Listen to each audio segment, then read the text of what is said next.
Join our true crime community. Members decide our next stories. Get early access and see what others can't. Hit the join button now. Like and subscribe so you don't miss new stories. And if you guessed who the killer is, write in the comments. Yeah, I came back and she was like on the couch. I'm like, babe.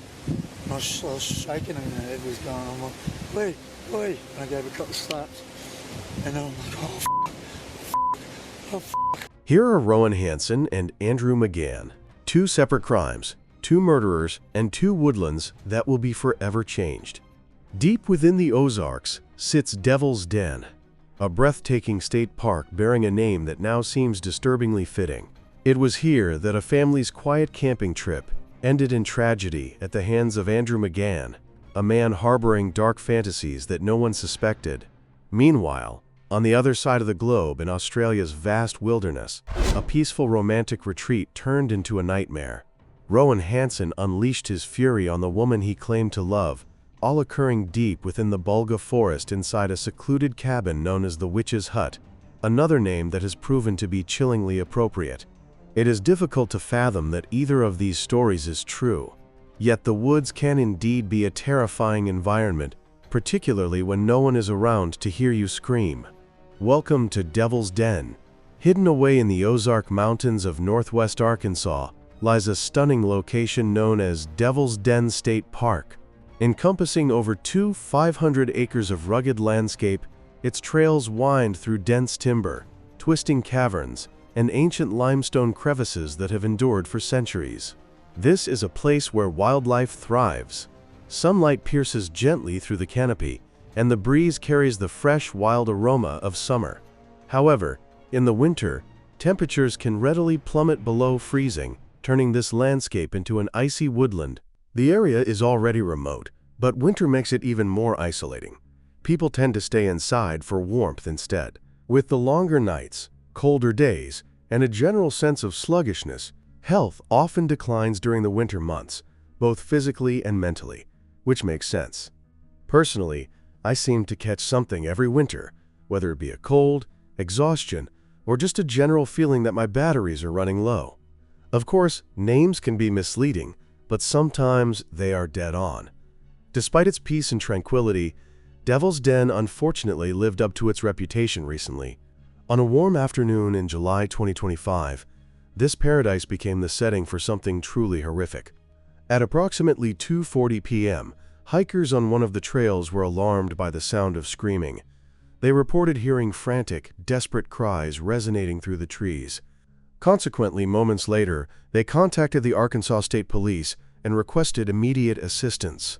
Cover the main trail right now first. Hear yells calling for help. We're hiking down. 10-4, we're hearing them too towards the end of the lower part of the Devil's Den Trail. Try to relay to the office that we found the victims down here. They're on the lower Devil's Den Trail. I've got two bodies down here. Park rangers rushed to the scene, unaware of the grim reality awaiting them. They eventually located two young girls who had already been assisted by nearby hikers. With tear-streaked faces, the children were petrified, begging for someone to save their mother and father. What started as an innocent family outing had tragically spiraled into a nightmare. Deep within the forest, rangers encountered the girls, aged just 7 and 9. They were visibly trembling, tears marking their cheeks, barely able to articulate the trauma they had witnessed minutes earlier. They had been hiking with their parents when disaster struck. This wasn't the typical woodland threat of a bear or snake. It was something far more sinister, a human predator. According to the sisters, their family was ambushed by a stranger wielding a knife who appeared from nowhere. The assailant first struck their father, unleashing chaos. In those frantic seconds, their mother performed a final act of selflessness. She shoved her daughters away, screaming for them to run, before turning back to face the danger, yelling one last time for them to get as far away as possible. The girls did exactly that. Heartbreakingly, after sprinting for a minute or two, they looked back to find neither parent following. It was then they realized they were truly alone in the vast wilderness, with a killer at large. Eventually, along the rugged path, the sisters encountered other hikers. Distressed and sobbing, they managed to convey that their parents were under attack. Sensing the urgency, these strangers guided the girls to safety. Once the children were secure, one of the hikers did something few would dare. He turned back, venturing into the danger zone in a brave attempt to rescue the parents. Moving deeper into the woods, he stumbled upon a scene that would stay with him forever. He found Clinton and Kristen lying on the ground, brutally stabbed and barely clinging to life. Given the extreme remoteness of Devil's Den, cell service was virtually non-existent. The hiker had no option but to scramble to higher ground in a desperate bid to find a signal and call for help. However, by the time authorities were notified and first responders reached the couple, it was too late. Located just half a mile from the nearest trailhead, both were found lifeless, having sustained multiple stab wounds. The scene was so chaotic and heart-wrenching that even veteran professionals were shaken. The violence witnessed there felt extraordinarily out of place. Detectives later reconstructed the likely sequence of events. It appeared the attacker targeted Clinton first before turning on Kristen. Judging by the defensive wounds on their hands, the parents had fought back fiercely in a desperate bid to protect their daughters. Crucially, investigators discovered a third DNA profile, likely left by the assailant, suggesting he was injured during the struggle. Although no matches were found in national or state databases, it remained a critical piece of evidence. We begin tonight with breaking news out of Devil's Den State Park, where Arkansas State Police are investigating a double homicide. A man and a woman were found dead on the trail this afternoon, and tonight a search is underway for their alleged killer. 5 News has confirmed ASP's Criminal Investigation Division is leading the case, and a heavy law enforcement presence remains at the state park as the investigation continues. The suspect in the double homicide is described as a white man of an unknown age, last seen wearing dark-colored shorts, a dark tank top, and weightlifting-type gloves.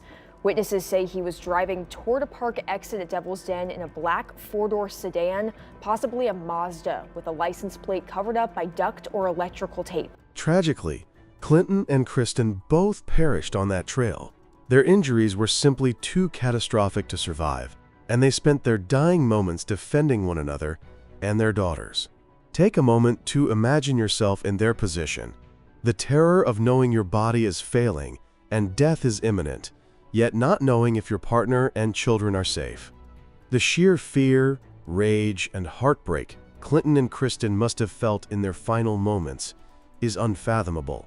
However, thanks to their courage, both daughters not only survived, but emerged physically unharmed. As news of the double murder swept through Arkansas, the public was horrified and enraged. How could anyone commit such an atrocity against an innocent family? It sounds like a horror movie plot, but this was reality. Naturally, 2 haunting questions arose. Who did this and why? Before addressing that, who exactly were the victims of this senseless violence? Clinton and Kristen Brink were more than just headlines. They were ordinary people like us. The Brink family had only recently moved to Arkansas, seeking new opportunities and a fresh start. Full of hope, they had settled in the quiet town of Prairie Grove, a short drive from Devil's Den.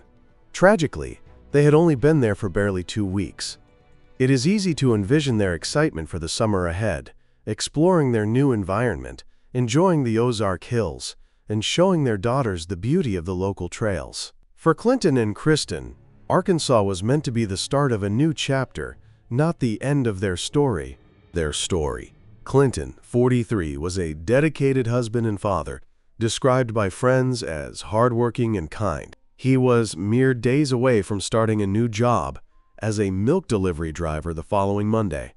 Kristen, 41, was a gentle and compassionate nurse, licensed in Montana and South Dakota, planning to continue her career in Arkansas. Family described them as inseparable, loving parents with an unshakable bond to each other and their children. They were active in their faith, eager to join the community, and loved the outdoors. It is heartbreaking that their life in Arkansas ended almost before it began. The dreams of a new home, new jobs, and watching their daughters grow should have been a beautiful era. Instead, they were torn apart in an instant. According to those who knew them best, Clinton and Kristen died as heroes. The grief in Prairie Grove and beyond was overwhelming. Friends, neighbors, and strangers alike struggled to comprehend such cruel, senseless violence. As the community grieved, investigators refocused on the urgent question: who was responsible. Immediately following the tragedy, detectives faced the chilling reality that a killer was loose in the Ozark wilderness. Who was the suspect? The children described an unknown man, so police knew they were looking for a male. Although crime scene evidence was scant, investigators found a crucial clue: traces of blood belonging to neither victim. Aside from surveillance footage, this is often the best evidence available. Then, another lead emerged. A hiker on the trail recalled seeing a man walking urgently away from the scene with blood on his face. Arkansas State Police mobilized quickly, and within 24 hours they had a potential photo of the suspect, with detectives strongly suspecting he was their man. The photo, taken by an alert hiker, showed a man from behind, standing in the trees with a backpack. Although his face wasn't visible, it revealed his build and clothing. Simultaneously, a composite sketch based on witness descriptions depicted a Caucasian male of medium build, nondescript enough to blend into any crowd. However, his attire stood out. Witnesses described him wearing a long-sleeved shirt with rolled-up sleeves, dark pants, a black baseball cap, sunglasses, a black backpack, and notably, fingerless gloves. Interestingly, these details matched the blood-spattered suspect seen by the hiker. That same suspect was later seen leaving in a black four-door sedan, possibly a sporty model, with the license plate partially taped over. Highly suspicious behavior. Pieced together, these details describe someone prepared, cautious, deliberate, and attempting to remain anonymous. As the photo and sketch hit the news, public alarm exploded. The idea of a random killer striking a family in a park terrified Arkansas. Online rumors spread like wildfire. While some suspected a robbery gone wrong, others feared something darker, like a serial killer poised to strike again. There is a suspect of a homicide that is at large right now. There's a risk to the community in any community they are in. For 5 long days, Devil's Den State Park remained closed as authorities worked tirelessly to comb the forest, chasing down every lead and tip. Information flooded in from across the country. Locals, hikers, and even individuals from as far away as Washington State reached out. Meanwhile, park visitors and nearby residents submitted their own surveillance footage. Piecing these clips together, detectives identified the suspect's getaway vehicle, a black 2022 Kia Stinger. It matched witness reports perfectly, right down to the license plate, which was suspiciously partially taped over. Soon, investigators had a name. Tracing the vehicle's registration and sightings, detectives were led 30 miles north of Devil's Den to the small city of Springdale. Just 5 days after the murders, officers spotted the black Kia parked outside a local barber shop. It appeared the suspect was attempting to alter his appearance. As seen in surveillance footage from 1:18 p.m. on July 30th, 2025, the sedan pulled up, and moments later the driver entered the shop. However, his time in the barber's chair was cut short. Just 12 minutes later, he was in handcuffs with a half-finished haircut. The man, identified as Andrew McGann, matched the suspect description perfectly. Not only did he share the same build and appearance, but officers also noted visible injuries consistent with the struggle on the trail. Outside, in the parking lot, sat the black Kia Stinger. Despite the gravity of the allegations, Andrew cooperated, allowing officers to search his car. Inside, they discovered traces of blood. Within 24 hours, DNA testing confirmed a match between the blood in the vehicle and the blood found at the crime scene, both belonging to him. The forensic link was undeniable. Faced with this overwhelming evidence, Andrew allegedly confessed, admitting to stabbing both Clinton and Kristen to death. The manhunt was finally over, but larger questions loomed. Who was Andrew James McGann? What drove him to such savagery? On the surface, he seemed an unlikely suspect. A 28-year-old, well-educated former schoolteacher with no criminal record and no history of mental illness. He had recently moved to Arkansas after being hired by Springdale Public Schools, the same district serving the Devil's Den area, meaning he could have eventually taught the victims daughters. Andrew had passed every background check and held teaching certifications in Arkansas, Texas, and Oklahoma. By all accounts, his record was spotless. However, as police and reporters dug deeper, cracks emerged. Former colleagues and parents in Texas recalled him differently. He was described as awkward, withdrawn, and difficult to connect with. During his time teaching fourth graders in Flower Mound in 2023, he was placed on administrative leave following complaints about poor classroom management, questionable judgment, and alleged favoritism. Under pressure, he resigned. He briefly surfaced at an Oklahoma school only to resign again in May 2025 before moving to Arkansas. Retrospectively, there were subtle signs of instability, though nothing that pointed explicitly toward violence. On paper, he was a teacher. In reality, he had become something else entirely. Andrew was charged with 2 counts of capital murder, with prosecutors seeking the death penalty. He is currently being held without bond awaiting trial. Despite the initial confession, Andrew has since retained legal counsel, retracted his statement, and pleaded not guilty to both charges. Justice may take years to secure, a process further complicated by a potential gag order that limits the release of information. The most haunting question remains, why? Why would a teacher with no criminal past and no connection to the victims suddenly murder a random couple? As of October 2025, authorities admit they still lack a motive. Investigators continue to retrace Andrew's final days, hoping for a clue. Since obtaining a lawyer, he has remained silent. The lack of a clear motive adds a layer of frustration to this tragedy. 2 loving parents were taken, and no one can explain why. As one official stated, no family should ever have to endure this, and until the question of why is answered, the shadows over Devil's Den will continue to linger.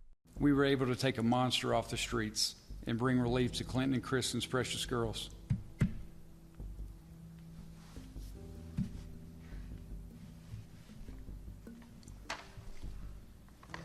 And to the rest of citizens of Arkansas. We're still exploring and determining exactly what that motive was, so it'd be a little premature for us to speak on that tonight. We know with certainty that Clinton and Kristen sacrificed their lives to ensure their daughters could survive. The 2 young girls are now being raised by relatives, surrounded by love as they navigate the long road to healing. They will grow up with the memory of their parents, courage, alongside the weight of an unimaginable loss. In the wake of the tragedy, the community's response was extraordinary. Candlelit vigils illuminated the nights, and fundraisers generated over $80,000 to support the children. Friends and strangers alike rallied behind the family, ensuring a robust support system is in place. As for Andrew, he remains in custody awaiting trial. With 2 counts of capital murder against him, he faces the distinct possibility of the death penalty. Given the overwhelming evidence, I see no reason not to discuss the case as it currently stands. While we must wait for the official verdict, the conclusion seems apparent. Devil's Den State Park has since reopened, yet locals remark that the atmosphere has shifted. The forest remains peaceful and beautiful to some, while others feel it is now haunted. Ultimately, this case serves as a brutal reminder that life can change in an instant. If there is a lesson to be learned, it is that evil can strike even in the most beautiful of places. Our next narrative transports us to another forest, this time in Australia. So, grab another coffee, because this is the case of Rohen Hanson. Welcome to Australia. Located approximately 45 miles west of Port Macquarie in New South Wales, lies Bulga Forest. For anyone who appreciates rainforests and woodlands, Bulga is truly spectacular. Part of the Birawal Bulga National Park, it features rugged foothills, steep ravines, and high elevations. Dense eucalyptus trees tower over narrow dirt tracks, and on cloudy days, light barely penetrates the canopy. It is an eerily silent place, save for the wind and the distant sound of water rushing through the valleys. Once home to ancient Aboriginal pathways, Bulga Forest is now a patchwork of state forest and protected national park land. It is breathtakingly beautiful, yet profoundly isolating, the kind of place where secrets can remain buried forever. Satellite imagery reveals a dense woodland containing locations like Bluff Lookout, Bulga Cemetery, and Blue Knob Lookout. At 10:45 a.m. on the morning of September 18, 2021, a harrowing call was made to authorities. The caller pleaded for help from a remote location known as the Witch's Hut, a structure known to only a select few officers. For reasons unclear, both state police and the media have attempted to keep this location under wraps. Research indicates the Witch's Hut is situated along Pole Dump Road, near Old Blue Knob Road. The cabin itself was an old logger's outpost, essentially a one-room shack with a tin roof and brick chimney, long abandoned and slowly being reclaimed by the bush. Its windows were broken, the wooden walls covered in graffiti, and the forest was steadily encroaching upon it. To many, the place feels unsettling, but for some adventurers and perhaps unsavory characters, it served as a hideaway. The area surrounding the hut is remote and rugged, ringed by towering eucalyptus trees. At night, the isolation intensifies as the entire forest is swallowed by darkness. Without a phone or flashlight, the moon provides the only illumination. There are no facilities, no electricity, and the dense trees make obtaining a phone signal nearly impossible. If trouble arises here, you are essentially on your own. For some, that disconnection is the appeal, a chance to leave the world and its troubles behind. However, in this instance, trouble was present. The phone call came from a man named Rohen James Hanson, who dialed 000 in a frantic state. When the operator answered, he simply stated, "There's no reviving her." Coincidentally, Rohen shared the same middle name as the previous suspect, Andrew. When he spoke of not being able to revive her, Rohen was referring to his long-term girlfriend, Dee. The couple was supposed to be camping that week, but it would turn out to be her last night alive. Rohen claimed that earlier that night, they were driving down a dirt road about 2 miles from the cabin when they accidentally crashed, leaving Dee severely injured. He told the operator that after leaving his girlfriend at the Witch's Hut, he sought help, only to return and find she had succumbed to her injuries.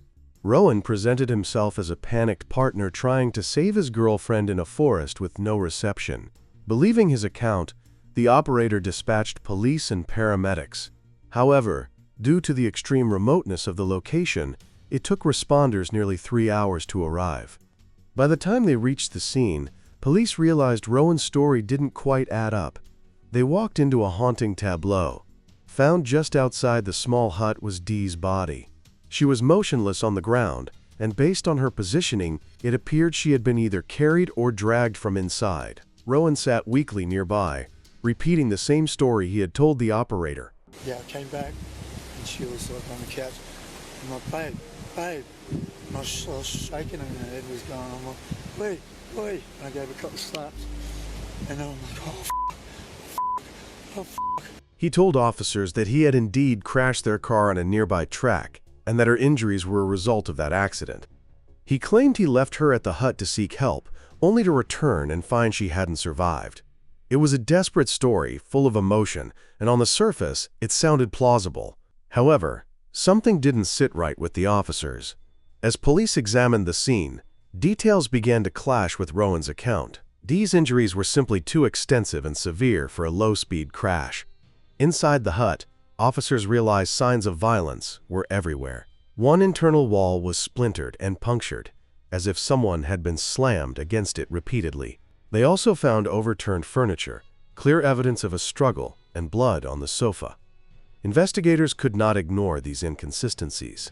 They began to treat the site not as a tragic accident, but as a potential crime scene. From that moment on, Rohen remained firmly in their sights. Collecting testimonies from close friends and family only deepened their suspicions. But before continuing, who exactly were Rohen and Dee?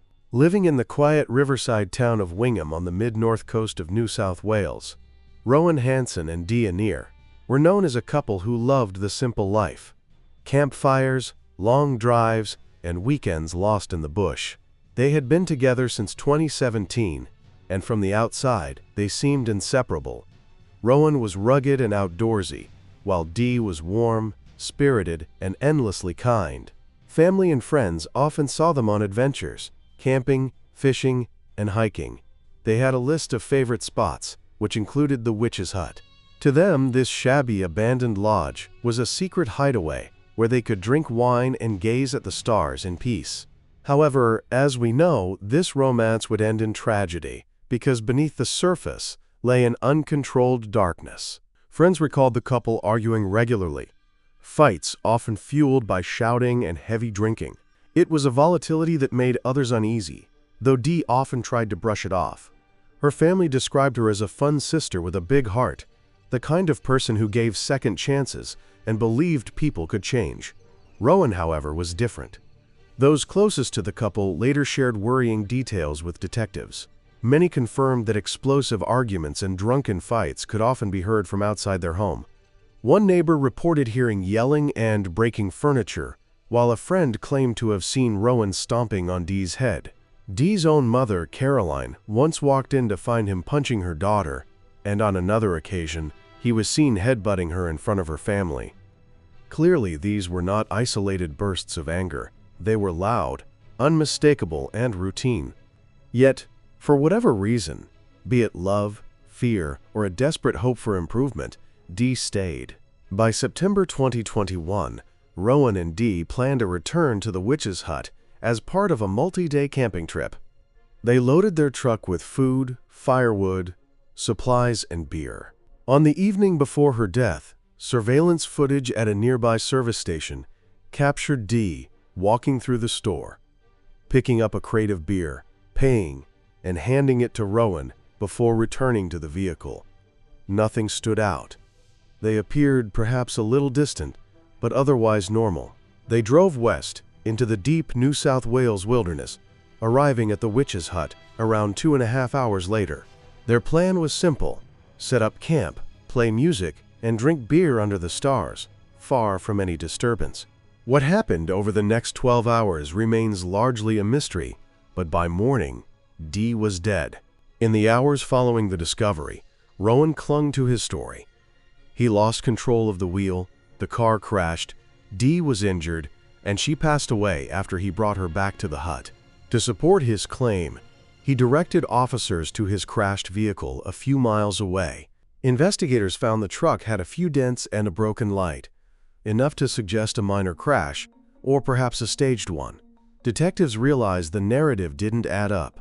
If it was a car accident, why didn't he drive the truck, which was still drivable, straight into town? Why return to an isolated cabin instead of seeking help at a farmhouse?